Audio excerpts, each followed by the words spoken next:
Hello guys! Nandito tayo ngayon sa aking garden. Magtatanim tayo ng patatas. Dahil nga, mayroon na siyang tumutubo sa ibabaw ng mga balat niya. So, sabi ko itatapon ko na lang. Sabi ng asawa ko, wag mo itapon, itanim mo na lang. So, ayan, nagtanim tayo ngayon ng patatas. Para may maaani tayo sa sunod na buwan. Ayan. Diba? Tapos meron tayong strawberry na akala ko ay namatay na. Hindi pa pala, buhay pa pala siya.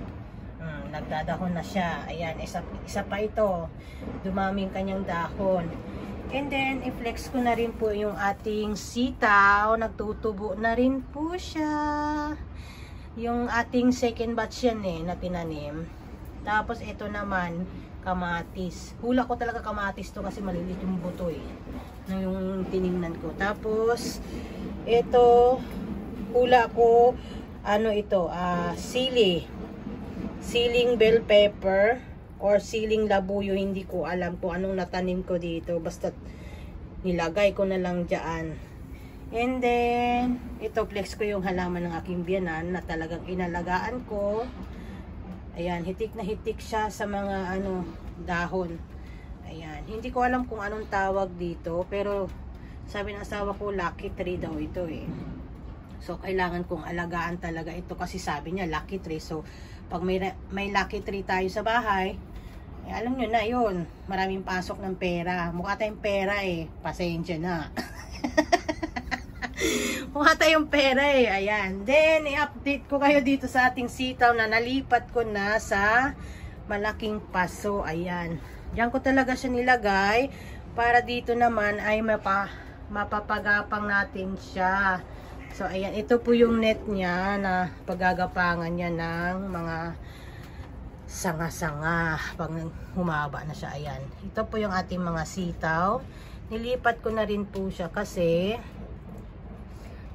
para tuloy-tuloy ang kanyang pagbunga, hindi siya maudlot. Kasi pag malaki na nilipat mo, baka biglang mamatay.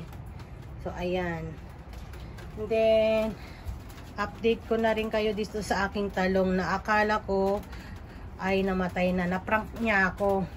Nawalan lang pala siya ng dahon. So, ngayon, nagtutubo na naman siya ng panibagong mga dahon. Ayan. Nakikita nyo. And then, ito ang ating siling labuyo. Ayan. Akala ko na rin namatay siya, pero ano pa pala siya, magtutubo na naman siya. Ayan.